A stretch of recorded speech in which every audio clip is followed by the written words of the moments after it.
Hello students, welcome to essntials. So we are back again with the complete The Hindu analysis from 8th to till today, that is 15th of February 2026. Hope you are doing well and doing well even with your preparation zone as well, because exams are very nearer to you.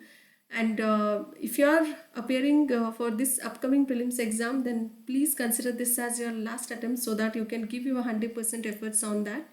And hope you'll do that from your end with a very positive note, and most importantly give as many as test series as you can, so that you'll get even if you get a lesser score, that is well and good, but ultimately UPSC is something unexpected one, and you need to revise. Multiple revision is required for all these competitive world, whatever the exam.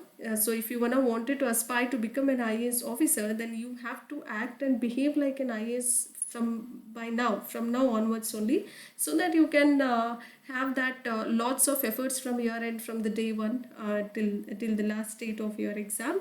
And don't be panic, be calm and composed while preparing also, without thinking about the upcoming result, or even if it is positive or negative, it doesn't bother to you. Ultimately you'll learn a lesson out of it, or else you'll have a beautiful journey towards your mains and other, followed by personality test. And you will do 100% efforts despite of whatever the result it might be. And if you have any doubts or clarification, you want to connect with us through an affluentis2025@gmail.com. Myself, your Pooja Shilkor ma'am. Let's dive into the most important articles for upcoming prelims. Denotified tribes is equally important.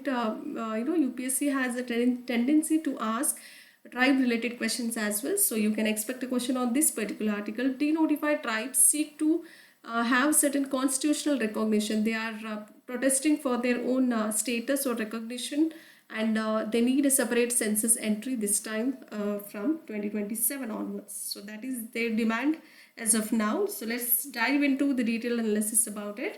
ಅಧಿಸೂಚಿತ ಬುಡಕಟ್ಟು ಬಗ್ಗೆ ಹೇಳೋದಾದರೆ, ಈ ಜನಾಂಗದವರು ಸಾಂವಿಧಾನಿಕ ಮಾನ್ಯತೆ ಮತ್ತು ಪ್ರತ್ಯೇಕ ಜನಗಣತಿಯ ನಮೂದೆಯನ್ನು ಸರ್ಕಾರಕ್ಕೆ ಕೋರ್ತಾ ಇದ್ದಾರೆ ಅಥವಾ ವಿನಂತಿಯನ್ನು ಮಾಡ್ತಾ ಇದ್ದಾರೆ. And all across India, denotified tribes and even nomadic tribes, semi nomadic tribes are demanding that upcoming 2027 census count them separately, not be a part of any scheduled caste, scheduled tribe, or any other backward classes. So they want recognition separately as their own tribe or something. They want some other status for them constitutionally and under their own column and code. They need their own column and code based upon which they'll have a status, or they'll have certain provisions in the constitution. So that is how they are asking for. And over the years, many DNTs, denotified tribes, were pushed into SCs, that is scheduled caste and scheduled tribe or other backward classes lists. So but they don't want all these. Okay, they don't want to mix up with all other categories anymore. They want to be clearly seen, counted and recognized as their own status, or recognized as their own what do we say, in order to get lots of benefits, they need to have certain other status based upon their classification. So they need other classification, as they do have like SCs, STs, but they don't want to be a part of SC, ST or any of the other backward classes. So their demand is very small. Let's see what government will have a take on that. So ಭಾರತದಾದ್ಯಂತ ಏನು ಮಾಡಲಾಗ್ತಾ ಇದೆ ಅಂದರೆ, ಈ ಬುಡಕಟ್ಟು ಬಗ್ಗೆ ಅಧಿಸೂಚಿತ ಬುಡಕಟ್ಟುಗಳು ಅಥವಾ ಆಗಿರ್ಬೋದು ಅಲೆಮಾರಿ ಬುಡಕಟ್ಟು, ಅಲೆಮಾರಿ ಬುಡಕಟ್ಟುಗಳು 2027 ಜನಗಣತಿ ಏನಿದೆಯಲ್ಲ, ಅದರ ಕಾಲಮ್ ಮತ್ತು ಕೋಡ್ ಅಡಿಯಲ್ಲಿ ತಮ್ಮನ್ನು ಪ್ರತ್ಯೇಕವಾಗಿ ಎಣಿಸಬೇಕು ಅನ್ನುವಂತಹ ಒತ್ತಾಯವನ್ನು ಮಾಡಲಾಗ್ತಾ ಇದೆ. ಇನ್ನು ಕಳೆದ ಸುಮಾರು ವರ್ಷಗಳಲ್ಲೂ ಕೂಡ ಅನೇಕ ಈ DNTಗಳಾಗಿರ್ಬೋದು, ಅಂದರೆ ಅಧಿಸೂಚಿತ ಬುಡಕಟ್ಟುಗಳಾಗಿರ್ಬೋದು, ಪರಿಶಿಷ್ಟ ಜಾತಿ, ಪರಿಶಿಷ್ಟ ಪಂಗಡ ಅಥವಾ ಇತರೆ ಹಿಂದುಳಿದ ವರ್ಗಗಳ ಪಟ್ಟಿಗೆ ತಳ್ಳಲಾಗ್ತಾ ಇತ್ತು ಈ ಒಂದು ಬುಡಕಟ್ಟು ಜನಾಂಗದವರಿಗೆ. ಸೊ ಅವರು ಏನು ಹೇಳ್ತಾ ಇದ್ದಾರೆ, ಅವರ ಬೇಡಿಕೆ ಏನು ಅಂತ ನೋಡಿದರೆ, ಇತರ ವರ್ಗಗಳೊಂದಿಗೆ ಬೆರೆಯಲಿಕ್ಕೆ ಅವರಿಗೆ ಇಷ್ಟ ಇಲ್ಲ ಅಥವಾ ಬಯಸ್ತಾ ಇಲ್ಲ. ಅವರು ಸ್ಪಷ್ಟವಾಗಿ ಹೇಳ್ತಾ ಇದ್ದಾರೆ ಏನಂತ ಅಂದರೆ, ನಮ್ಮನ್ನು ಗುರುತಿಸಲ್ಪಡಬೇಕು ಅಂದರೆ ಸ್ಪಷ್ಟವಾಗಿ ನಮ್ಮನ್ನು ಒಂದು ಸಪರೇಟಾಗಿ, ಅಂದರೆ ವ್ಯವಸ್ಥಿತವಾಗಿ ನಮ್ಮದೇ ಆದಂತಹ ಒಂದು ಗುರುತಿಸುವಿಕೆ ನಮಗೆ ಬೇಕು ಅನ್ನುವಂಥ ಬಯಕೆಯನ್ನು ಇಡಲಾಗಿದೆ. So this is what is about denotified tribes. Hope you got my point. And Namaste scheme is one such great scheme. So upon schemes are also equally important for your exams. Have a look about that. And the enumeration exercise, which includes sewer and septic tank workers, all these workers has been involved under this particular scheme. Waste pickers all across the country were covered in the enumeration exercise, which is a part, enumeration exercise is a part of the ministry's Namaste scheme. Okay, Namaste stands for National Action for Mechanized Sanitation Ecosystem. ನಮಸ್ತೆ ಯೋಜನೆ ಬಗ್ಗೆ ಹೇಳೋದಾದರೆ ದೇಶದಾದ್ಯಂತ ಒಳಚರಂಡಿ ಆಗಿರ್ಬೋದು, ಸೆಪ್ಟಿಂಗ್ tank ಇರುತ್ತಲ್ಲ ಅಂಥ ಕೆಲಸಗಾರರಾಗಿರ್ಬೋದು, ಮತ್ತು ತ್ಯಾಜ್ಯವನ್ನು ತೆಗೆಯುವಂತಹ ವ್ಯಕ್ತಿಗಳನ್ನು, ಅಂತಹ ಕೆಲಸ ಮಾಡುವಂಥವರನ್ನು ಸಚಿವಾಲಯ ನಮಸ್ತೆ ಅನ್ನುವಂಥ ಸಚಿವಾಲಯದ ಯೋಜನೆಯ ಒಂದು ಭಾಗವಾಗಿರುತ್ತೆ. ಸೊ ನಮಸ್ತೆ ಅಂದ್ರೇನು? ಯಾಂತ್ರೀಕೃತ ನೈರ್ಮಲ್ಯ ಪರಿಸರ ವ್ಯವಸ್ಥೆಗಾಗಿರುವಂತಹ ರಾಷ್ಟ್ರೀಯ ಕ್ರಮ ಅಂತಲೇ ಹೇಳ್ಬೋದು. And it was established in the year way back in the year 2023 in the month of July, and it is a joint initiative of both ministries of social justice and empowerment and housing and urban affairs. These were the two important ministries. It's a joint intervention or the initiative of both the ministries. To remember, very important. ಇದರ ಸ್ಥಾಪನೆ ಆಗುತ್ತೆ 2023 ಜುಲೈಯಲ್ಲಿ. ಅದೇ ಥರ ಇದು ಸಾಮಾಜಿಕ ನ್ಯಾಯ ಮತ್ತು ಸಬಲೀಕರಣ ಸಚಿವಾಲಯ ಮತ್ತು ವಸತಿ ಮತ್ತು ನಗರ ವ್ಯವಹಾರಗಳ ಸಚಿವಾಲಯದ ಜಂಟಿ ಉಪಕ್ರಮ ಆಗಿರುತ್ತೆ ನಮಸ್ತೆ ಯೋಜನೆ. Aim is to achieve zero sanitation fatalities and objective is to formalise sanitation workers, eliminate all those hazardous manual cleaning and provide sustainable livelihood alternatives. So these were the two important criterias which has a beautiful aim followed by objectives. ಗುರಿ ನೋಡೋದಾದರೆ ಶೂನ್ಯ ನೈರ್ಮಲ್ಯ ಸಾವುಗಳನ್ನು ಸಾಧಿಸುವಂಥದ್ದು, ಅಂದರೆ ಇದರಿಂದ ಆಗುವಂತಹ ಸಾವುಗಳಿಗೆ ಒಂದು ಅಂತ್ಯವನ್ನು ನೀಡುವಂತಹ ಗುರಿಯನ್ನು ಒಳಗೊಂಡಿರುವಂಥದ್ದು. ಉದ್ದೇಶ ನೋಡೋದಾದರೆ ನೈರ್ಮಲ್ಯ ಕಾರ್ಮಿಕರನ್ನು ಔಪಚಾರಿಕಗೊಳಿಸುವುದಾಗಿರ್ಬೋದು, ಅಪಾಯಕಾರಿ ಕೈಯಿಂದ ಸ್ವಚ್ಛಗೊಳಿಸುವಿಕೆ, ಅಂದರೆ ಅಪಾಯಕಾರಿ ಕೆಲಸಗಳನ್ನು ಮಾಡ್ತಾ ಇದ್ದಾರೆ, ಸೊ ಅದನ್ನು ತೊಡೆದು ಹಾಕುವುದಾಗಿರ್ಬೋದು, ಸುಸ್ಥಿರ ಜೀವನೋಪಾಯದ ಪರ್ಯಾಯಗಳನ್ನು ಸಹ ಒದಗಿಸುವಂತಹ ಪ್ರಮುಖ ಉದ್ದೇಶವನ್ನು ಈ ನಮಸ್ತೆ ಯೋಜನೆ ಒಳಗೊಂಡಿರುತ್ತೆ. And if you are moving on to the Pennai river, again very important river, it comes a very important topic of the town, so or the talk of the town or the talk of the article for today. So very important river. It is one such great river where UPSC has the tendency to ask questions on rivers as well. Supreme Court directs center to form a tribunal on Pennayer river dispute. Okay, very important. ಪೆನ್ನಾಯರ್ ನದಿ ಬಗ್ಗೆ ಹೇಳೋದಾದರೆ supreme court ಪೆನ್ನಾಯರ್ ನದಿಯ ಒಂದು ವಿವಾದಕ್ಕೆ ನ್ಯಾಯಮಂಡಳಿ ರಚಿಸುವಂತೆ ಸರ್ಕಾರಕ್ಕೆ ನಿರ್ದೇಶನವನ್ನು ನೀಡಿರುವಂಥ ಸುದ್ದಿ ನಾವಿಲ್ಲಿ ನೋಡಬಹುದು. And about Pennaiyar river, which is very important for your exams, it originates in the Nandi Hills, which is in the Channakeshwar Hills specifically. So Nandi Hills of Chikballapur district of Karnataka. So originates here, Nandi Hills from Karnataka. And other names includes, it is Pennayer river is also called as Tennapennai river, Dakshina Pinakini and Ponnayar.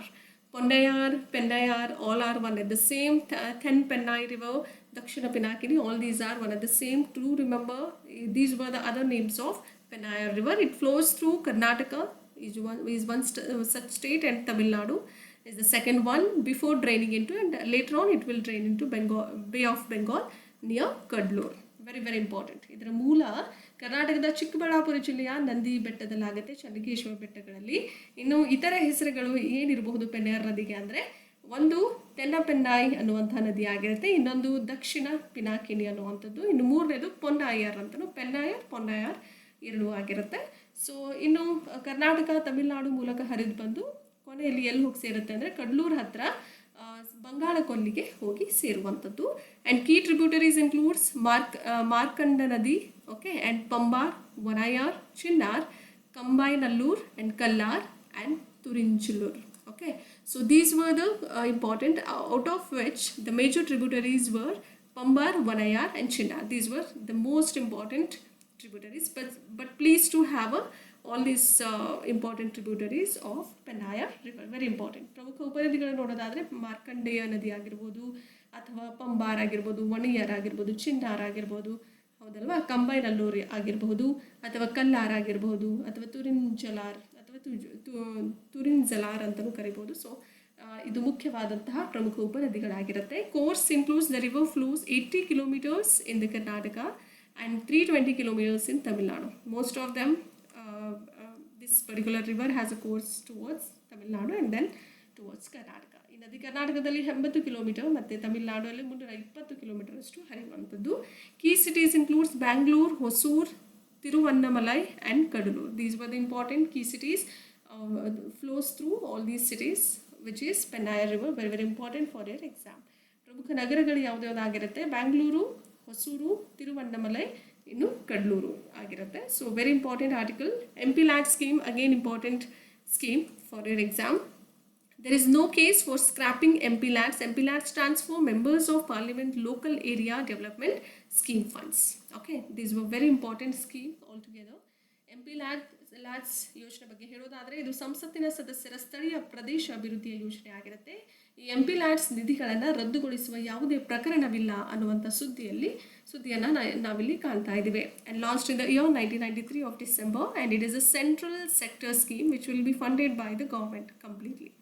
Fully funded by the government of India, as you can see over here, and aim is to enable members of parliament, MPs, to recommend all those developmental projects which focuses upon creating durable community assets which has roads, school buildings and water facilities etc.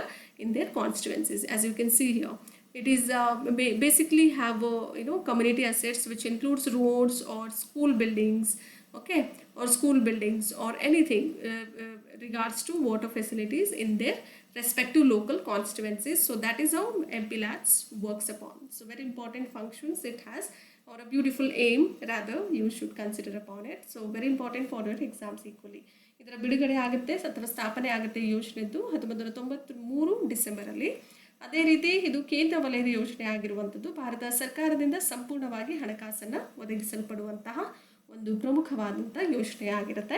ಗುರಿ ನೋಡೋದಾದರೆ ಸಂಸತ್ ಸದಸ್ಯರು ತಮ್ಮ ಕ್ಷೇತ್ರಗಳಲ್ಲಿ ಬಾಳಿಕೆ ಬರುವಂತಹ ಸಮುದಾಯ ಆಸ್ತಿಗಳು, ಅಂದರೆ ಸಮುದಾಯ ಆಸ್ತಿಗಳು ಯಾವುದಿರುತ್ತೆ? ರಸ್ತೆಗಳಾಗಿರ್ಬೋದು, ಶಾಲಾ ಕಟ್ಟಡಗಳು ಮತ್ತು ನೀರಿನ ಸೌಲಭ್ಯಗಳನ್ನು ಒಳಗೊಂಡಿರುವಂಥ ಸಮುದಾಯ ಆಸ್ತಿಗಳನ್ನು ರಚಿಸುವತ್ತ ಗಮನ ಹರಿಸುವ ಅಭಿವೃದ್ಧಿ ಯೋಜನೆಗಳನ್ನು ಶಿಫಾರಸು ಮಾಡಲಿಕ್ಕೆ ಅನುವು ಮಾಡಿಕೊಡುವಂಥ ಯೋಜನೆ MPLATs ಯೋಜನೆ ಆಗಿರುತ್ತೆ. So very very important for your exams. Please have a note of it. And hedge fund is another such great term.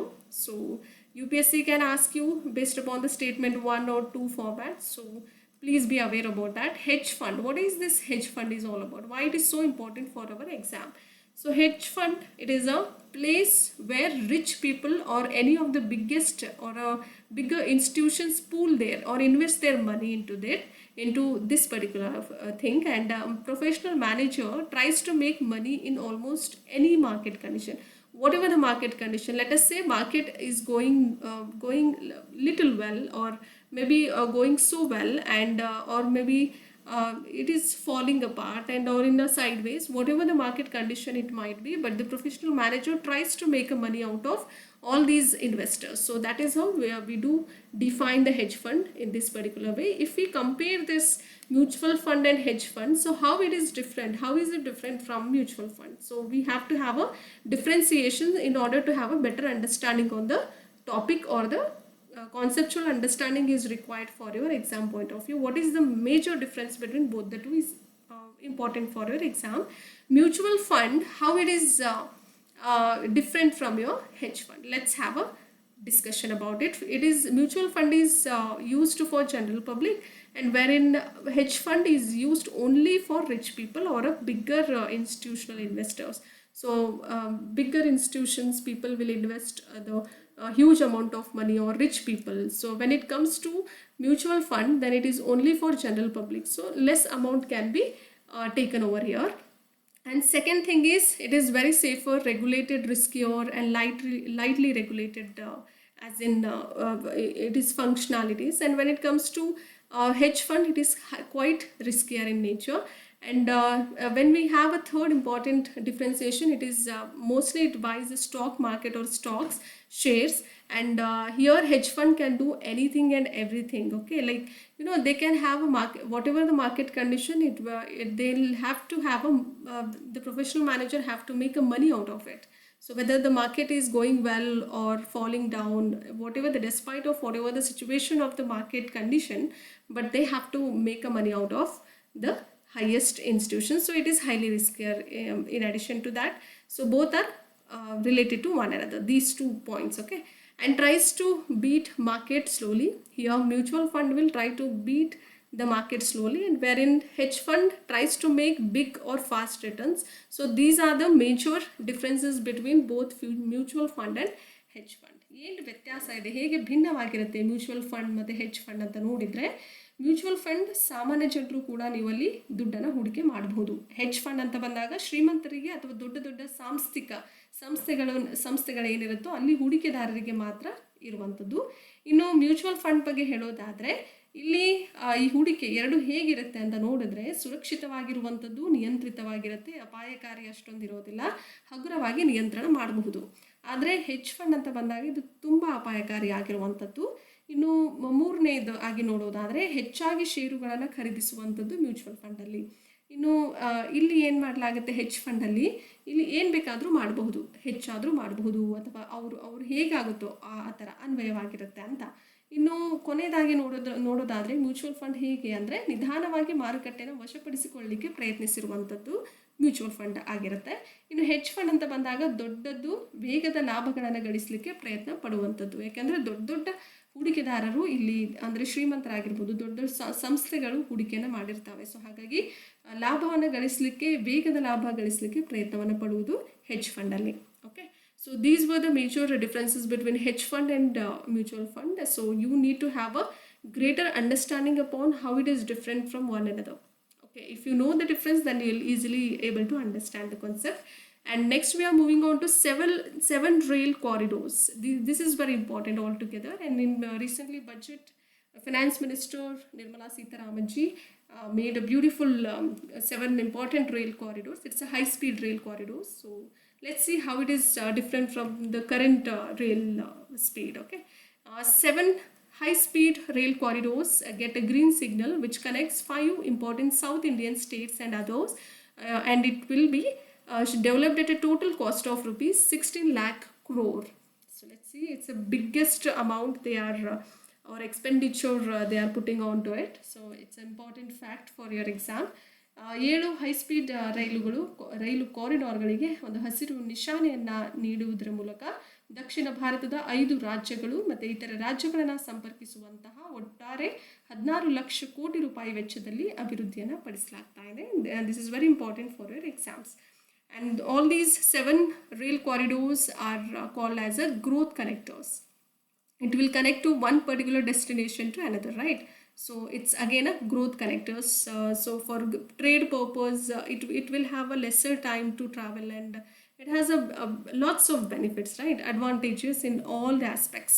And the finance minister Nirmala Sitharaman ji said that corridors would link Mumbai, Pune. Okay, earlier it was about I think 10 plus hours, I don't know. Currently they are taking 3 to 4 hours, sorry, and now they are, due to this high speed rail corridor, they can reach out within 48 minutes. So there is a less duration from earlier. Pune Hyderabad, earlier it was almost approximately 2 hours, but now currently they hardly have a I think a lesser lesser time. And Hyderabad Bangalore, it includes currently we do have 10 plus hours, right? So but now they have reduced to 2 hours. Earlier Pune to Hyderabad it takes 12 plus hours, more than 12 hours, but now approximately 2 hours, sorry. So earlier it was a mistaken thing. So similarly all those 7 corridors, high speed corridors, are very important to get connected so easily and within a short period of time. Pune Hyderabad, Hyderabad Bangalore, Hyderabad Chennai, Chennai Bangalore, Delhi Varanasi, and Varanasi Siliguri. These were certain important 7 high speed rail corridors, very very important for your exams. ಈ ಒಂದು 7 ರೈಲು ಕಾರಿಡಾರ್ಗಳನ್ನು ಬೆಳವಣಿಗೆಯ connectors ಅಂತಲೇ ಕರೆಯಲಾಗ್ತಾ ಇದೆ. ಇನ್ನು ಮುಂಚೆ ಎಲ್ಲ ಏನಾಗ್ತಿತ್ತು, ಮುಂಬೈಯಿಂದ ಪುಣೆ ಹೋಗಬೇಕಾದ್ರೆ ನಿಮಗೆ 3 ರಿಂದ 4 ಗಂಟೆ ಬೇಕಾಗಿರೋದು. ಇವಾಗ ಈ ಒಂದು ಹೈ ಸ್ಪೀಡ್ ರೈಲು ಕಾರಿಡಾರ್ ಮಾಡಿರೋದ್ರಿಂದ ಒಂದು 48 ನಿಮಿಷ, ಹತ್ತತ್ರ 1 ಅವರಲ್ಲಿ ನೀವು ಮುಂಬೈಯಿಂದ ಪುಣೆಗೆ ಹೋಗಿ ರೀಚ್ ಆಗ್ತೀರಾ. ಓಕೆ, ವೈಸ್ ವರ್ಸ ಆ ಥರ ಇರುತ್ತೆ.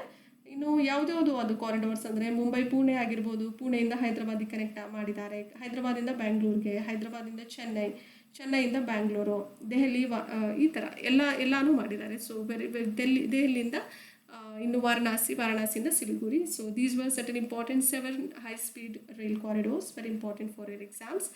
Next, criminal justice reform. It's a Republic Day tableau, so very important for your exam. ಅಪರಾಧ ನ್ಯಾಯ ಸುಧಾರಣೆ ಗಣರಾಜ್ಯೋತ್ಸವದ ಟ್ಯಾಬ್ಲೋ ಅಂತಲೇ ಹೇಳ್ಬೋದು. ನೋಡೋಣ ಏನಿದು, why it is so important for exams. So the Ministry of Home Affairs Ministry used its Republic Day tableau to showcase India's transition to a modern criminal justice framework. So there is a huge transformation has been done with regards to criminal justice framework. So that is how they have made a tableau for this Republic Day, and the Ministry of Home Affairs made wonders for that. So let's have a brief discussion about few key provisions, which includes, so definition has been transformative, so very important for your exams.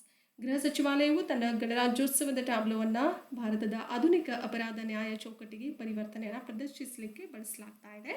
So certain important key provisions, which includes definition of rape. The age threshold regarding intercourse with one's wife has been raised from, earlier it was 15, but now it has been increased to 18 years. And gang rape, it is a death penalty has been introduced for the gang rape of women under the age of 18. So direct death rate if the girl is underage, let's say less than 18 years of age. So again, very important definition. And deceitful relationships. Let's say somebody is giving a false promises for marrying you or for the marriage purpose, then it is again now a specific statutory offense. It has made as a statutory offense. Nowadays there is a very common thing, live-in relationships and all of that, due to which there were so many false promises of marriages do happen in the capital cities mainly. So it is now has been made as a specific statutory offense. So very aware about all these unnecessary, unethical things, which is not good for you and not good for the society also. Okay, completely unethical in all the sense. ಪ್ರಮುಖ ನಿಬಂಧನೆಗಳು ನೋಡೋದಾದರೆ ಅತ್ಯಾಚಾರದ ವ್ಯಾಖ್ಯಾನ ಕೂಡ ಮಾಡಲಾಗಿದೆ ಇಲ್ಲಿ. ಅಂದರೆ ಕೆಲವೊಂದು ಪರಿವರ್ತನೆಗಳನ್ನು ಅಪರಾಧ ನ್ಯಾಯ ಚೌಕಟ್ಟಿಗೆ ಪ್ರದರ್ಶಿಸಲಿಕ್ಕೆ ಬಳಸಲಾದಂಥ ನಿಬಂಧನೆಗಳಾಗಿರುತ್ತೆ. ಅತ್ಯಾಚಾರದ ವ್ಯಾಖ್ಯಾನ ಯಾವ ಥರ ಮಾಡಿದ್ದಾರೆ ಅಂದರೆ, ವಯಸ್ಸಿನ ಮಿತಿಯನ್ನು ಇವಾಗ ಏನು ಮಾಡ್ತಾ ಇದ್ದಾರೆ, ಹೆಚ್ಚಳ ಮಾಡ್ತಾ ಇದ್ದಾರೆ. 15ರಿಂದ 18 ಅಂದರೆ ಲೈಂಗಿಕ ಸಂಭೋಗದ ಬಗ್ಗೆ ಹೇಳಲಾಗ್ತಾ ಇದ್ದಾರೆ, ಅವಧಿಯನ್ನು ಹೆಚ್ಚಳ ಮಾಡಲಾಗ್ತಾ ಇದೆ. ಆ್ಯಂಡ್ ಇನ್ನು ಎರಡನೇದಾಗಿ ಸಾಮೂಹಿಕ ಅತ್ಯಾಚಾರ ಅಂತ ಬಂದಾಗ ಇದರ ವ್ಯಾಖ್ಯಾನ ಯಾವ ಥರ ಮಾಡಿದ್ದಾರೆ ಅಂದರೆ, 18 ವರ್ಷದೊಳಗಿನ ಮಹಿಳೆಯರ ಮೇಲೆ ಸಾಮೂಹಿಕ ಅತ್ಯಾಚಾರ ಯಾರ್ಯಾರು ಎಸಗುತ್ತಾರೋ ಅವರಿಗೆ ಮರಣದಂಡನೆ ಶಿಕ್ಷೆನ ಪರಿಚಯಿಸಲಾಗ್ತಾ ಇದೆ. ಇನ್ನು ಮೋಸದ ಸಂಬಂಧ ಅಂದರೆ ಯಾವ ಥರ, ಮದುವೆ ಆಗುವಂತಹ ಒಂದು ಸುಳ್ಳು ಭರವಸೆನ ನೀಡ್ತಾ ಇರ್ತಾರೆ, ಹುಡುಗ ಆಗಿರ್ಬೋದು ಹುಡುಗಿ ಆಗಿರ್ಬೋದು. ಈಗ ಆ ನಿರ್ದಿಷ್ಟ ಶಾಸನಬದ್ಧ ಅಪರಾಧ ಅಂತ ಕರೆಯಲಾಗ್ತಾ ಇದೆ. So these were certain important transformative criminal justice framework, important for your exams, and it might ask in the statement 1 or 2 or 3 format. Then later on they'll give you option 1 or 2 is correct, 3 or 4 is correct, like that. So please be aware about the lines. Next important scheme would be Pradhan Mantri Gram Sadak Yojana. So recently this particular Yojana has completed its 25 years. So that is how it was in the news. Pradhan Mantri Gram Raste Yojana ಬಗ್ಗೆ ಹೇಳೋದಾದರೆ 20 ವರ್ಷಗಳನ್ನು ಪೂರೈಸಿರುವಂತಹ ಒಂದು ಸದಾವಕಾಶ ಅಥವಾ ಒಂದು ಮುಖ್ಯವಾದಂತಹ ಯೋಜನೆ ಅಂತಲೇ ಹೇಳ್ಬೋದು. 25 ವರ್ಷ ಅಂದರೆ ಸುಮ್ಮನೆ ಅಲ್ಲ ಅದು. So it's a biggest improvement R advantages we had already from the various highways, or anywhere you see there is a lot of beautiful infrastructure, or the roadways we can able to see, especially national highways, launched in the year 2000 and functions under the Ministry of Rural Development. And Pradhan Mantri Gram Sadak Yojana is a World Bank supported program, very important for your exams. Ministry includes Ministry of Rural Development. Please be aware about that. ಇದರ ಬಿಡುಗಡೆ ಆಗುತ್ತೆ 2000ರಲ್ಲಿ. ಕಾರ್ಯವೈಖರಿ ಗ್ರಾಮೀಣಾಭಿವೃದ್ಧಿ ಸಚಿವಾಲಯದ ಅಡಿಯಲ್ಲಿ ಮಾಡುವಂಥದ್ದು. ಇನ್ನು ಈ ಒಂದು ರಸ್ತೆ ಪ್ರಧಾನ ಮಂತ್ರಿ ಗ್ರಾಮ ರಸ್ತೆ ಯೋಜನೆಯು ವಿಶ್ವ ಬ್ಯಾಂಕ್ ಬೆಂಬಲಿತ ಕಾರ್ಯಕ್ರಮ ಆಗಿರುತ್ತೆ. Let's move on to the last but not the least, GI tag, geographical indication tax, is equally important. Kaladi, which is a part of Jammu and Kashmir, is a milk based cheese. Kaladi is a milk based cheese. So you'll have match the following. Okay, match the following questions. So you are about to expect a question on this in this particular format. Kaladi is, so let's say they'll give Kaladi and somewhere C option they'll give milk based cheese. So you need to arrange it with the right option. Kaladi is a beautiful GI. It has got a beautiful GI status from Jammu and Kashmir. It is a milk-based cheese. And bamboo and agarwood, again important. Bamboo and agarwood is equally important, especially it is a northeast biodiversity hotspot. And when we are talking about agarwood, so bamboo is very we can able to see in Tripura, and agarwood in Tripura and as well as Assam. So very important. Please to remember. And about approximately 80 crore of expenditure rupees has been given for agarwood scheme, which is in Tripura. Very important. As you can see over here, 3 important famous Kaladi Kulcha places from all the way from Jammu, and here agarwood bamboo dhoops. So these are bamboo trees. Very important for your exams. ಕಲಾಡಿ ಅನ್ನುವಂಥದ್ದು ಜಮ್ಮು ಮತ್ತು ಕಾಶ್ಮೀರದ ಒಂದು GI ಟ್ಯಾಗನ್ನು ಹೊಂದಿರುವಂಥದ್ದು. ಇದು ಹಾಲು ಆಧಾರಿತ cheese ಆಗಿರುತ್ತೆ. ಇನ್ನು ಬಿದಿರು ಮತ್ತು ಅಗರ್ವುಡ್ ಬಗ್ಗೆ ಹೇಳೋದಾದರೆ ಇವುಗಳೆಲ್ಲ ಈಶಾನ್ಯ ಜೀವ ವೈವಿಧ್ಯ ತಾಣಗಳಾಗಿರುತ್ತೆ. ಬ್ಯಾಂಬೂ ತ್ರಿಪುರಲ್ಲಿ ತುಂಬ ಜಾಸ್ತಿ ಇರುತ್ತೆ ಬಿದಿರು. ಇನ್ನು ಅಗರ್ವುಡ್ ಅಂತ ಬಂದಾಗ ಇದು ಅಸ್ಸಾಮಲ್ಲೂ ಇದೆ, ತ್ರಿಪುರಲ್ಲೂ ಇದೆ. ತ್ರಿಪುರಾದಲ್ಲಿ ಹತ್ತತ್ರ 80 ಕೋಟಿ ರೂಪಾಯಿಯಷ್ಟು ಅಗರ್ವುಡ್ ಯೋಜನೆಗೆ ಸೀಮಿತ ಮಾಡಲಾಗಿದೆ. So this is very important analysis part. Hope you will enjoy the session. Please give your 100% efforts for your upcoming exams. You will do that from your end. And by this particular note, we are about to give a pause, and let's resume in the upcoming classes. If you like the content, do like, share and subscribe, and share it among your friends as well. Thank you and have a great time.